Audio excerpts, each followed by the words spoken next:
Hello everybody, कैसे हैं आप सब। सिंप्लीफाई लॉ में आप सभी का स्वागत है। पिछले सेशन में हमने कॉन्ट्रैक्ट ऑफ बेलमेंट का पार्ट 1 डिस्कस किया था, जिसके अंदर हमने जो भी इसेंशियल फीचर्स, जो भी इसेंशियल कैरेक्टरिस्टिक्स हैं बेलमेंट की, उन्हें डिस्कस किया था।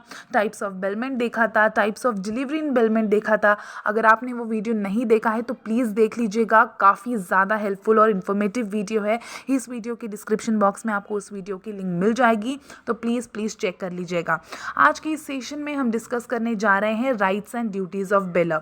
अगला जो वीडियो होगा वो होगा rights and duties of belly के ऊपर, तो प्लीज़ आखिर तक बने रहिएगा। ठीक है, चलिए आज के हमारे इस सेशन की शुरुआत करते हैं। सबसे पहले देखते हैं राइट्स ऑफ बेलर। देखिए, राइट्स ऑफ बेलर ये कब अराइज होते हैं। राइट्स ऑफ बेलर ये तब अराइज होते हैं जब बेली की ओर से अगर कोई मिस्टेक हो जाए, किसी तरह की गलती हो जाए, किसी तरह का फॉल्ट हो जाए, तो यहाँ पे बेलर के राइट्स अराइज होते हैं टू सू द बेली। ठीक है, to take compensation from the bailee. तो ऐसे बहुत तरीके के राइट्स हैं जो हम अभी डिस्कस करेंगे वन बाय वन। सबसे पहला है, देखिए, right of indemnity for losses due to negligence by bailee. देखिए, अगर बेली की तरफ से अगर किसी तरह का नेग्लिजेंस हो जाए, उसके नेग्लिजेंस की वजह से यहाँ पर बेलर को लॉस सफ़र करना पड़े, ठीक है, तो यहाँ पे क्या हो जाएगा, इंडेमनिटी अराइज हो जाएगी। यानी कि यहाँ पे बेली को, बेलर को क्या करना पड़ेगा, कंपेंसेट करना पड़ेगा। जो भी लॉस बेलर ने सफ़र किया है उसे, उसके कंपेंसेशन उसे पे करना पड़ेगा। जो भी डैमेजेस हैं वो उसे पे करने पड़ेंगे। ओके, देखिए, according to section 152, it is the duty of the belly to take proper care of the goods kept with him by the beller। यानी कि ये बेली की रिस्पॉन्सिबिलिटी है। जो भी गुड्स बेलर ने बेल्ड किए हैं, जो भी गुड्स बेलर ने ट्रांसफ़र किए हैं बेली के पास, उसका उसे प्रॉपरली ख्याल रखना होगा, प्रॉपर केयर करनी होगी उसकी। If the bailee does not take proper care of the goods as an owner of such goods would do under the normal circumstances, और is careless or negligent in the proper maintenance of goods, the beller has the right to be compensated for the damage caused by the bailee's negligence. यानी कि यहाँ पे क्या कहा गया है, माना अगर बेली जो है वो ओनर नहीं है गुड्स का, लेकिन अगर वो इन गुड्स का ओनर होता तो फिर उन गुड्स का वो कैसे ख्याल रखता, ये सोचकर, जैसे वो खुद ही ओनर है उन गुड्स का, जैसे वो खुद ख्याल रखता अगर वो ओनर होता, तो उस तरह से उसे उन गुड्स की केयर करनी है। ठीक है, उन गुड्स का प्रॉपर मेंटेनेंस करना है। अगर बेली ने, मतलब बेली को यहाँ पे राइट है कि अगर बेली की नेग्लिजेंस की वजह से, उसके अगर फॉल्ट की वजह से अगर इसे कुछ लॉस सफ़र करना पड़ जाए, तो यहाँ पे बेली को डैमेजेस पे करने पड़ेंगे। ओके, देखिए, for example, if goods are stolen और damage during bailment, the liability rest with the Bailey.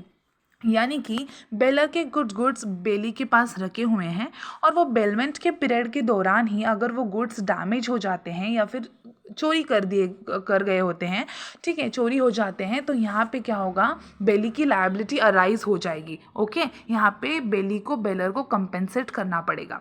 Okay, चलिए अगला राइट देखते हैं, termination of bailment on inconsistent use by the bailee. देखिए, according to section 153, the bailor can terminate the bailment if the bailee does any act which is inconsistent with the terms of the bailment. ठीक है, bailment जो है एक तरह का contract ही होता है। ठीक है, उसमें कुछ टर्म्स मेंशन कर दिए गए होते हैं, तो जो बेली के पास जो गुड्स रखे गए होते हैं, तो उसका जो ख्याल है बेली को रखना पड़ेगा, उसे उन गुड्स को उसी तरह ट्रीट करना पड़ेगा according to the terms of the bailment. ठीक है, और अगर बेलमेंट के टर्म्स के इनकंसिस्टेंटली कॉन्ट्ररी अगर वो उन गुड्स का यूज़ करता है, तो यहाँ पे क्या हो जाएगा, जो बेलमेंट है, जो बेलमेंट का कॉन्ट्रैक्ट है, बेलर टर्मिनेट भी कर सकता है। देखिए, for example, if Satish lets out a horse to Suresh for his personal riding and Suresh uses the horse to drive a carriage, the contract in such a situation can be terminated by Satish and he can get back the horse। यानी कि यहाँ पे क्या किया है, सतीश ने अपना जो हॉर्स है वो सुरेश को पर्सनल राइडिंग के लिए, ठीक है, उसके खुद के पर्सनल यूज़ के लिए, ऐसे ही चलाने के लिए क्या दिया है, हॉर्स उसे दिया है।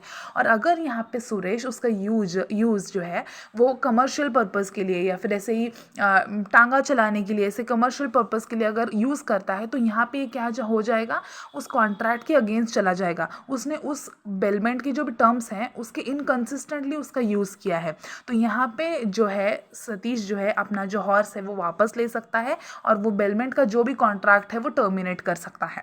ओके। तीसरा राइट देखिए, compensation for unauthorised use by the bailee. According to section 154, if the bailee uses the goods in bailment in a manner which are contrary to the terms of the contract of bailment and not authorised by the bailor, as a result of which the bailor is subjected to some loss, the bailor is entitled to damages from the bailee.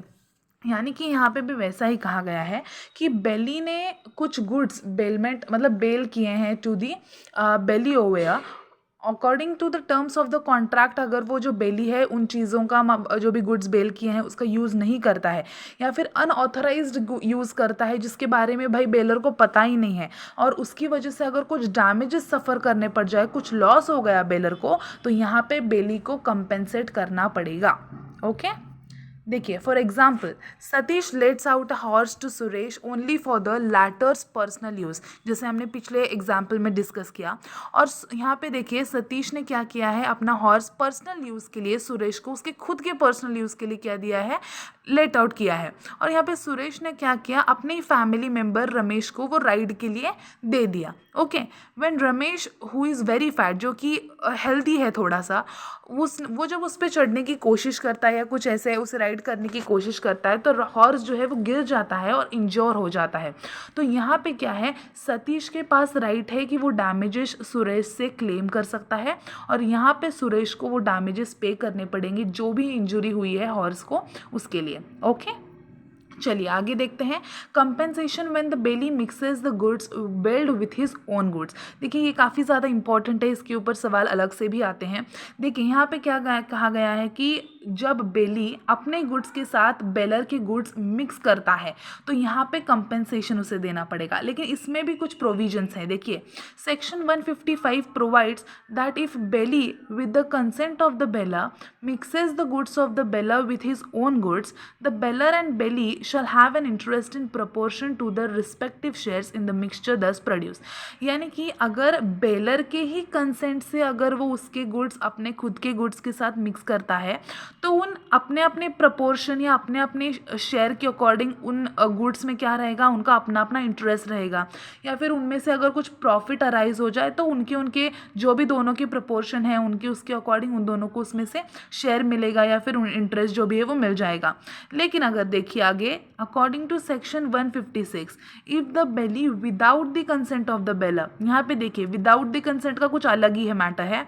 देखिए if the belly without the consent of the beller mixes the goods belled with his own goods and the goods belled can be identified and separated, both parties will be entitled to their respective sales goods over here। यानी कि अगर बेली ने बिना baler के consent के अगर goods को mix किया है, ठीक है, यहाँ पे कंसेंट नहीं लिया है उसने, लेकिन वो गुड्स कुछ इस तरह से हैं कि वो आइडेंटिफाई किए जा सकते हैं और साथ ही में सेपरेट भी किए जा सकते हैं कि हाँ ये जो पर्टिकुलर तरह के गुड्स हैं ये इसके हैं और ये जो पर्टिकुलर तरह के हैं ये मेरे हैं, ऐसे सेपरेट कर सकते हैं तो ठीक है। तो यहाँ पे वो दोनों पार्टी अपने अपने एंटाइटल्ड रिस्पेक्टिव गुड्स का वो ले सकते हैं, लेकिन bailor will have the right to claim damages for the expense of such separation of goods and the loss suffered by him as a result of such mixing. लेकिन यहाँ पे baler के पास राइट है कि वो डैमेजेस क्लेम कर सकता है सेपरेशन के लिए, वो गुड्स के सेपरेशन के लिए जो भी एक्सपेंसेस लगेंगे वो क्या कर सकता है, वो बेली से मांग सकता है। और अगर उस मिक्स करने की वजह से बिना कंसेंट के किया है तो यहाँ पे मिक्स करने की वजह से अगर उस बेलर को कुछ लॉस सफ़र करना पड़ गया है तो यहाँ पे उसके लिए भी वो डैमेजेस बेली से मांग सकता है। ठीक है, अब यहाँ पे देखो 157 में भी यही कहा गया है कि यहाँ पे कंसेंट इसमें भी ली नहीं गई है, लेकिन जो मिक्स किए हुए गुड्स हैं वो आइडेंटिफाई करना और सेपरेट करना बहुत ज़्यादा मुश्किल है। ठीक है, 156 में हमने देखा आइडेंटिफाई किए जा सकते हैं भाई, सेपरेट भी किए जा सकते हैं, लेकिन 157 में देखिए आइडेंटिफाई करना और सेपरेट करना उन गुड्स को मुश्किल है। ठीक है, then the bailor is entitled to receive compensation of the total goods kept by him in bailment. तो यहाँ पे बेलर के पास वो राइट है, अधिकार है कि पूरे जो भी गुड्स उसने मिक्स किए ना उन सभी गुड्स के वो क्या कर सकता है, इक्वल अमाउंट के जो भी है कंपेंसेशन या डैमेजेस मांग सकता है। फॉर एग्जांपल देखिए, अगर मेरे एक अच्छी क्वालिटी के अगर कुछ चावल हैं, ठीक है, राइस है मेरे पास, और आपको पता है राइस कितना स्मॉल मतलब टाइनी लिटिल होता है। और अगर मैंने ये जो राइस है वो एक किसी दुकानदार के पास दिए हैं, रखने के लिए दिए हैं, या फिर ऐसे ही अगर कोई पहचान का है तो उसने क्या किया, अपनी जो भी उसी तरह के दिखने वाले लेकिन हल्के क्वालिटी के चावल के साथ मेरे वाले चावल उसने मिक्स करे। तो आप बताओ मुझे कि क्या वो आइडेंटिफाई करना और सेपरेट करना आसान हो जाएगा? इतने सारे चावल में से मैं अपने चावल अलग कैसे कर पाऊंगी? It is very difficult to identify, not only to identify but also to separate. तो यहाँ पे मैं क्या कर सकती हूँ, अपने चावल के जो भी कंपेंसेशन मुझे उसके वजह से लॉस हुआ है वो मैं मांग सकती हूँ। ओके, चलिए फिफ्थ देखिए, right of return of goods in case of gratuitous bailment. देखिए ग्रैटिट्यूअस बेलमेंट वो होता है जिसमें किसी तरह का कंसिडरेशन नहीं होता है। यहाँ पे बेलर अपने गुड्स बेली को देता है without expecting any type of consideration और अमाउंट और प्राइस। ठीक है, तो यहाँ पे एक फ्रेंडली मैनर वाला एक बेलमेंट या फिर कॉन्ट्रैक्ट होता है, आप ये समझ ले लीजिए। तो यहाँ पे देखिए सेक्शन 159 में क्या कहा गया है कि when the goods are lent gratuitously, ठीक है, बिना किसी कंसिडरेशन के, एक्सपेक्टेशन के, यहाँ पे गुड्स क्या किए गए हैं, बेलर ने लेंट किए हैं gratuitously to the bailee over here. तो यहाँ पे बेलर क्या कर सकता है, अपने मन मुताबिक या फिर जब वो चाहे तब वो गुड्स रिटर्न में मांग सकता है, वापस ले सकता है। अगर वो एक स्पेसिफिक टाइम या स्पेसिफिक पर्पस के लिए दिए गए होंगे फिर भी, ठीक है, यहाँ पे तो कोई कंसिडरेशन नहीं है, इसके बदले में उसे कुछ मिल नहीं रहा है, उसके ही गुड्स हैं भाई, वो कभी भी मांग सकता है। ठीक है, तो यहाँ पे देखिए क्या कहा गया है, but if the Bailey suffers a loss that exceeds the benefit derived by him from the use of such goods because of premature return of goods, the beller shall have to indemnify the belly। यानी कि माना ये goods तुमने ग्रैटिट्यूसली दिए हैं, माना यहाँ पे इसके बदले में तुम्हें कुछ मिल नहीं रहा है, तुम्हारे ही है, लेकिन तुमने एक स्पेसिफाइड पीरियड के लिए दिया था। ठीक है, तो अगर प्री मैच्योर रिटर्न की वजह से तुमने अगर वो बीच में से मांग लिया वापस उन गुड्स को, और इसकी वजह से एक बहुत ही ज़्यादा अमाउंट का लॉस बेली को सफ़र करना पड़ा, तो यहाँ पे बेलर बेली को इंडेमनीफाई करेगा। क्या करेगा? इंडेमनीफाई करेगा, यानी कि वो वापस उसे उसकी जो भी कंपेंसेशन है या फिर जो भी लॉस उसे सफ़र करना पड़ा उसके पैसे यहाँ पे क्या करने पड़ेंगे, बेलर को देने पड़ेंगे। ओके, अब देखिए right to get the goods back according to section 160 यहाँ पे यही कहा गया है कि on the expiration of the agreed duration of bailment, यानी कि बेलमेंट का जो भी कॉन्ट्रैक्ट का ड्यूरेशन है या एक्सपायरी हो जाए ना, तो उसके ख़त्म होने के बाद यहाँ पे क्या है, या फिर बेलमेंट का जो भी ऑब्जेक्टिव या फिर पर्पस था वो भी अगर ख़त्म हो गया है, तो यहाँ पे बेलर क्या कर सकता है, अपने अपने गुड्स वो वापस ले सकता है। बस इतना ही है 160 के अंदर। ओके, राइट टू इंक्रीज और प्रॉफिट फ्रॉम गुड्स बिल्ड। देखिए ये क्या है, 163 के अंदर ये कहा गया है कि अगर किसी तरह का मैं बेलर हूँ, मैंने अगर किसी तरह के गुड यहाँ पे अगर बेली को लेंट किए हैं और उसमें से अगर कुछ इंक्रीज हो जाता है, इंक्रीमेंट हो जाता है या फिर प्रॉफिट हो जाता है, तो वो गुड्स बेल किए हुए जो भी चीज़ हैं, गुड्स हैं, वो भी, और वो जो भी प्रॉफिट या इंक्रीमेंट हुआ है वो भी बेलर को क्या है, वापस लेने का अधिकार है। ठीक है, ऐसा नहीं कि बेली के पोजीशन में होते हुए वो इंक्रीमेंट या फिर प्रॉफिट हुआ है इसलिए वो प्रॉफिट जो है वो बेली रख के लेगा और सिर्फ जो भी बेल किए हैं इनिशियली वो ही वापस करेगा, ऐसा नहीं है, दोनों चीज़ें वो वापस करनी पड़ेंगी। देखिए एग्जाम्पल देखिए, if Ram leaves his cows with his friend Raj, यानी कि राम ने यहाँ पे क्या किया है, अपनी काउ जो है वो फ्रेंड राज के पास रखा है उसने उसके पास, and the cow gives birth to a calf during the period of bailment. तो यहाँ पे काउ ने क्या किया, काफ को बर्थ दिया है, तो राम के पास वो राइट है कि वो अपनी काउ भी वापस ले सकता है और अपना जो काफ है वो भी वापस ले सकता है on the expiry of bailment. Okay, अब देखते हैं ड्यूटीज ऑफ बेलर। ओके, अब देखिए यहाँ पे राइट्स हैं तो साइमल्टेनियसली बेलर की कुछ ड्यूटी भी होनी चाहिए। हाँ, मतलब सिर्फ राइट्स होंगे ऐसा नहीं हो सकता, एक रिस्पॉन्सिबिलिटी भी नाम की कोई चीज़ होती है। तो यहाँ पे कुछ ड्यूटीज़ हैं बेलर की। तो सबसे पहली ड्यूटी ये है कि to disclose faults in the goods bailed, यानी कि अगर बेल्ड गुड्स में किसी तरह की फॉल्ट हो जाए तो वो बेलर को बेल करने से पहले गुड्स को उन्हें बताना पड़ेगा बेली को कि ये फॉल्ट्स हैं। देखिए सेक्शन 150 के according it is the duty of the baler two point out all all the defects in the goods that he is delivering which are known to the beller or which can cause damage to the belly if he is unaware of such defects। यानी कि अगर ऐसे defects, ऐसे faults अगर baler ने नहीं बताए तो उसकी वजह से बेली को क्या हो सकता है, एक बहुत ही ज़्यादा अमाउंट का लॉस सफ़र करना पड़ सकता है, डैमेज हो सकता है उसे अगर वो इस बात से अनजान रहे तो यहाँ पे जो भी डिफेक्ट्स है ना गुड्स में, ये बेलर को रिवील करने पड़ेंगे, डिस्क्लोज करने पड़ेंगे टू दी बेली। अब यहाँ पे एग्जाम्पल देखिए, Raghav lends his horse to Shyam. Raghav ने क्या किया, अपना हॉर्स श्याम को दिया है। राघव को पता है कि उसका ये जो हॉर्स है बड़ा ही वॉयलेंट किस्म का है, ठीक है, बड़ा ही वॉयलेंट किस्म का, एकदम हम कह सकते क्रिमिनल टाइप का माइंड है इसका, ठीक है, but he does not disclose it to Shyam, और ये उसने श्याम को देते वक्त बताया नहीं है। तो यहाँ पे क्या हुआ, horse runs very fast and Shyam क्या हो गया, उस पर से गिर गया, बहुत ही बुरी तरह से इंजोर हो गया। Raghav will be held responsible. यहाँ पे हम हॉर्स को तो रिस्पॉन्सिबल नहीं ठहरा सकते, ठीक है, उसे थोड़ी जेल भेज सकते हैं, तो यहाँ पे राघव रिस्पॉन्सिबल होगा, जो भी डैमेज श्याम को हुआ है उसके डैमेजेस मतलब कंपेंसेशन जो भी पे करना है कौन करेगा, राघव पे करेगा। ओके, अब देखिए सेकेंड ड्यूटी है to repay the necessary expenses. According to section 158 the beller is bound by law to pay all the necessary expenses incurred by the belly on behalf of the beller for keeping the goods in the bailment। यानी कि अगर किसी तरह के goods bell किए हैं, ठीक है, बेली के पास, तो उन बेल किए हुए गुड्स को अगर संभालने के लिए एक तरह का एक एक्सपेंसेस की ज़रूरत पड़ती है, तो वो एक्सपेंसेस पे करने का ख्याल कौन रखना पड़ेगा, किसे रखना पड़ेगा, तो बेलर को रखना पड़ेगा। ये उसकी ड्यूटी है क्योंकि उसके गुड्स हैं, ठीक है, एक टेम्प्रेरी पीरियड के बाद उसे वो वापस मिलने वाले हैं, तो तुझे तेरे गुड्स अच्छी तरह से अच्छे मेंटेनेंस में सही सलामत तरीके से वापस चाहिए, और उसके एक एक्स्ट्रा तरह के अमाउंट अगर नेसेसरी एक्सपेंसेस लगते हैं उनके मेंटेनेंस के लिए तो तुम्हें वो पे करने पड़ेंगे। देखिए for example Anil leaves his horse with Mukesh for some time because he is leaving town temporarily।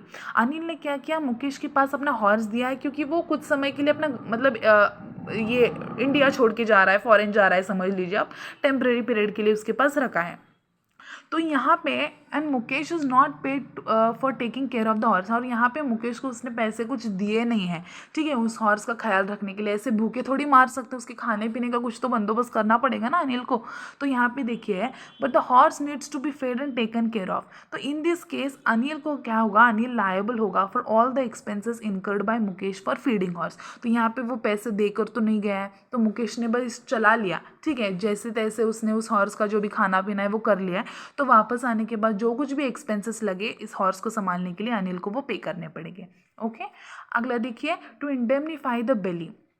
If the beller gives custody of goods that does not belong to him, or there is a flaw in the ownership of the goods by the beller and the belly has to suffer some damage because of it, the beller is liable for such damage। यानी कि baler ने ऐसे goods bell किए हैं, देखिए कितना शातिर दिमाग है इस बेलर का, इसने ऐसे गुड्स बेल किए हैं जिसकी ओनरशिप इसके पास है ही नहीं, और किसके हैं ये पता ही नहीं है, और अगर पता है तो भी इसने वो बेल किए हैं खुद के बता के, ठीक है, या फिर इसकी जो ओनरशिप है उसमें भी कुछ किसी तरह का घोटाला है या फिर गोलमाल है। तो यहाँ पे अगर इन सब चीज़ों की वजह से अगर बेली को किसी तरह का डैमेज सफ़र करना पड़ा, लॉस हुआ, तो यहाँ पे बेलर जो है वो क्या हो जाएगा, लायबल हो जाएगा फॉर सच डैमेज। देखिए यहाँ पे क्या किया है, ए ने क्या किया, एक कार जो है ऑक्शनर सी को दे दी, ठीक है, तो यहाँ पे जो रियल ओनर था ना कार का, वो कौन था, बी था, ए नहीं था। ए ने बस ऐसे ही उठा के क्या दी, ऑक्शनर सी को वो कार दे दी, और यहाँ पे रियल ओनर था बी। सी ने क्या किया, चुपचाप अपना काम किया, ऑक्शन की कार थर्ड पार्टी को। तो यहाँ पे जो रियल ओनर है ना बी, उसने इस ऑक्शनर के खिलाफ ही सूट फाइल कर दी। तो यहाँ पे इस केस में जो भी डैमेजेस सी को सफ़र करने पड़ेंगे, वो सब डैमेजेस पे करने की रिस्पॉन्सिबिलिटी खुद सी की नहीं होगी, तो वो ए की होगी, ठीक है, जिसने अपनी कार बताकर उसे ऑक्शन पे दिया है या सी को दिया है। तो यहाँ पे A will be responsible for all the damages that C might have to pay to B over. Okay, अगली ड्यूटी देखते हैं। देखिए, liability on premature breach of bailment. If the bailor demands and takes possession of the goods before the expiry of the bailment and the bailee has to suffer a loss greater than profit he has made during the period of bailment of such goods, the bailor shall have to indemnify the bailee. यानी कि baler ने term मतलब bailment का जो duration है, उसका जो period है, वो एक्सपायर होने से पहले ही अगर वापस मांग लिया अपने गुड्स या फिर अपने पोजेशन में ले लिया, जिसकी वजह से बेली को बहुत लॉस लॉस सफ़र करना पड़ा, यानी कि उस पीरियड में वो जितना प्रॉफिट उसे हो सकता था उससे कहीं ज़्यादा उसे अगर लॉस हुआ है तो यहाँ पे बेलर को जो है बेली को इंडेमनीफाई करना ही पड़ेगा। ओके, तो ये थे अपने rights and duties of baler. बहुत ही सिंप्लीफाइड वे में समझाने की कोशिश की है। अगला जो वीडियो होने वाला है वो rights and duties of belly के ऊपर होने वाला है, वो भी देख लीजिएगा। और पिछला जो वीडियो जैसे कि मैंने बताया वो essential and characteristics of bailment, types of bailment, types and delivery of bailment, वो भी देख लीजिएगा। इस वीडियो के कॉमेंट सेक्शन में या डिस्क्रिप्शन बॉक्स में उस वीडियो की लिंक आपको मिल जाएगी। ये वीडियो आपको कैसा लगा प्लीज़ बताइएगा, कॉमेंट सेक्शन से बताइएगा, लाइक कीजिएगा, शेयर कीजिएगा, सब्सक्राइब करना ना भूलें, बेल आइकन भी प्रेस कर दीजिएगा ताकि मेरे आने वाली वीडियोस के नोटिफिकेशंस आप तक पहुंच सके। Thank you so much, please stay tuned.